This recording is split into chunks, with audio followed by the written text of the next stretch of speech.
We have an exciting show for you. Good morning, everybody. It is 6 a.m. Thank you for joining us. I'm Neda Iranpour. And I'm Evan Irani. Dana Marie McNichol, Chris Groh, live at Petco Park as well for a preview of the Padres home opener. We're going to check in with them in just a few minutes. Look at those hats that they have. Hi, guys. Looking good in your Padres gear. All right. Well, before we check in with them, we do want to take a look at some of your top stories here on our Thursday morning.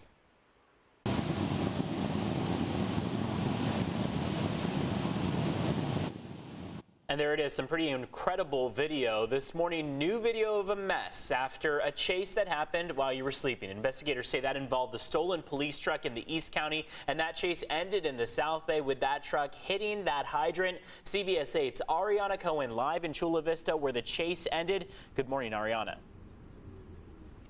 Yeah, Evan, this is just a crazy turn of events. It started just hours ago at 9 last night. We talked to the San Diego County Sheriff's Watch Commander to get the latest information. Take a look at that video again. Here is what we know so far. An off-duty El Cajon police officer was at 7-Eleven in Santee when a man got in front of his unmarked truck and confronted him. That's when the male suspect then carjacked the officer's unmarked truck and got away. Then at 11:30 last night, authorities received reports of a man with a handgun in his waistband. This was at the Jack in a Box on Lake Jennings Road. Authorities found the man in the stolen truck, and that's when the chase began. Authorities say the male suspect drove at times up to 100 miles per hour on I-8 West, then to Highway 94.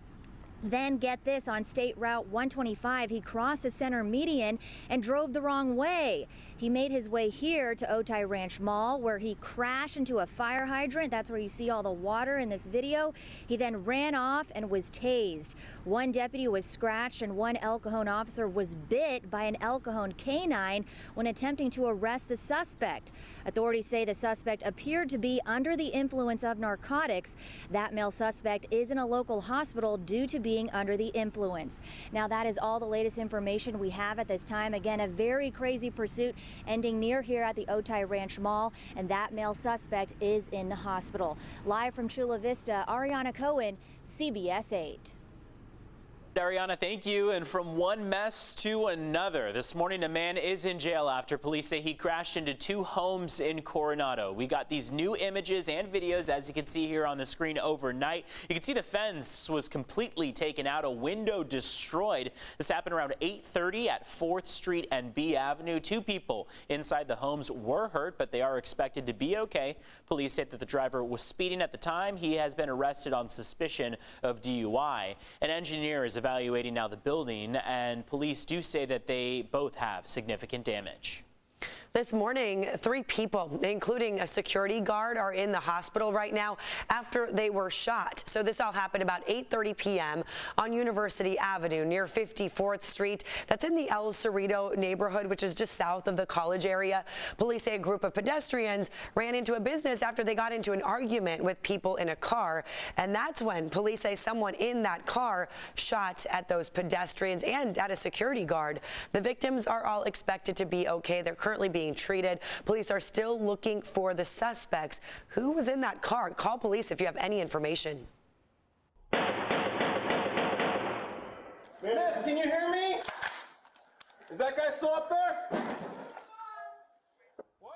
This is just chilling video to see here. This morning, we're getting a new look at the chaos during a home invasion. It turned into a hostage standoff. This all happened in Tierra Santa over the weekend. Police say a man broke into a home, took a woman hostage, and then sexually assaulted her. An officer climbed onto a neighbor's roof and fired several shots at that suspect through a window. Nobody was hit. You heard all the gunfire. The suspect, Demetrius Trussell, has just been charged now with 18 felonies. He is expected to enter his plea tomorrow during his arraignment. We will stay on top of this story. This morning, local law enforcement agencies are working on implementing a new policy for any shootings that involve officers. Starting May 1st, agencies will no longer investigate their own incidents. The Sheriff's Department will investigate shootings involving San Diego police, and then police will handle incidents involving the Sheriff's Department or other local agencies. The goal is to remove conflicts of interest. The Citizens Law Enforcement Review Board says this is a step in the right direction, but they want to see further steps taken to keep the public in the loop.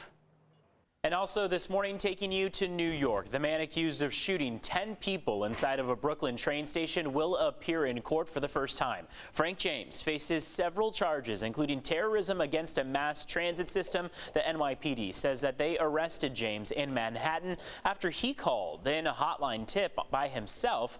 But several New Yorkers say that they spotted James just walking around their neighborhood at the time. One man rushed to alert officers. I told him, guys, trust me, this is the guy. And I see the police walking from over there. I thought the police, this is the guy. And there you go. You hear that sense of urgency. If convicted, James there on the screen could spend life in prison.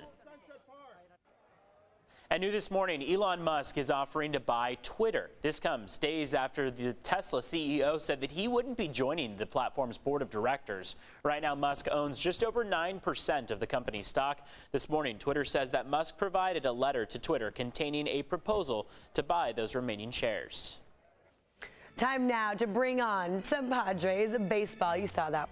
Exciting time. We're counting down to the home opener against the World Series champions, the Atlanta Braves. They're coming to town. There's a lot of excitement all around Petco right now. CBS 8's Dana Marie McNichol joining us from Petco Park with the big day ahead. Now you're closer to the field, Dana Marie. You've had a fun morning already.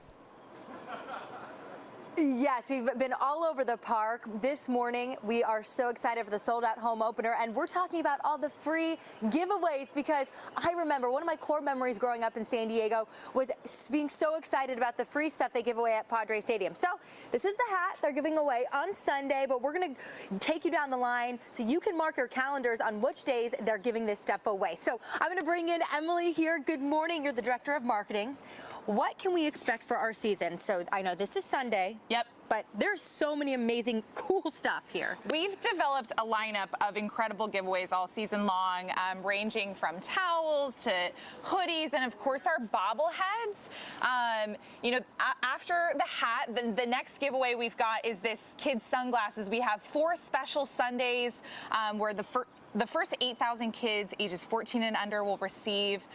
The next day, we've got a Tony Gwynn jersey shirt, throwback to the 80s, multiple sizes, presented by ClickUp. Really excited about that. We're celebrating Mr. Padres' birthday on May 9th.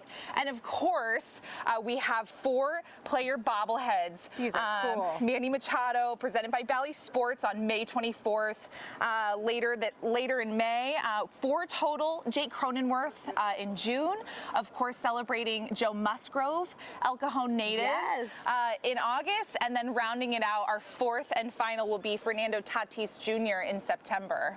Now, you guys just reintroduced the gold and brown back in 2020. So I think a lot more people need to introduce that into their Padres gear. So look at that free hoodie, those bats. What an awesome way to come down to the Padres Stadium and leave with something that you can wear all season long. So I'm going to just quickly go over some of the key points for you. Gates open at 3 o'clock today. Joe Musgrove makes that first pitch at 5:10, and the national anthem is being sung by the lead singer of Switchfoot. So Netta, I mean, there's so many fun stuff. I'm sure you're kind of scouting it out to see what game you want to go to, right? I mean, it all looks great, and there's going to be so many different events happening, not just today, but the next several days of these games. So it's going to be awesome. Music, I mean, you get it all. The flyover, and of course, that beautiful swag right there. Dana Marie, thank you very much for bringing that to us. Yeah. Getting us pumped up. I know for people who didn't get to buy tickets earlier, it was sold out through the Padres. Right. But you know, there are other ways you can still get your tickets, and they still have some available. Yeah, there are still some available, even through the Ticketmaster website, those more expensive tickets, but then resale tickets start at about $60. $60, not bad. Not terrible. Gallagher now usually you're sporting your yellow. Yeah. What? Mm-hmm. Gold. Yeah, well, gold, right, exactly. Technically gold. We'll call what you're wearing gold today. Yeah, We'll call this is a fair medium, fair in between yellow, gold. We are seeing that sunrise, too, behind Dana Marie on the day of our home opener. So what will the forecast look like as you walk out the door this morning? Well, we're expecting upper 60s to come about 2 and 3 o'clock. Home opener is going to start at about 5:10, and that means these temperatures are going to start to drop down from about that time frame on. So important to keep in mind that although we may hit a peak of 68 degrees with plenty of sunshine lasting through the day. By the time that sun starts to set closer to the 7 o'clock hour, we are going to see those temperatures drop pretty rapidly, and a breeze will join us as well. But a beautiful start to the morning. Technically, that sunrise is still 10 minutes out, but we are starting to see that twilight period. Sunset comes at 7:18. So temperatures walking out the door are in the 40s across the coastline. 47 in Oceanside, 49 in San Diego, and 36 in Ramona. That's a pocket of colder air in Ramona, as well as down in Campo, where we're nearly at freezing. They're at 34 degrees. So some pockets of colder air, but in many cases, especially toward the eastern half of the county, you can see how those temperatures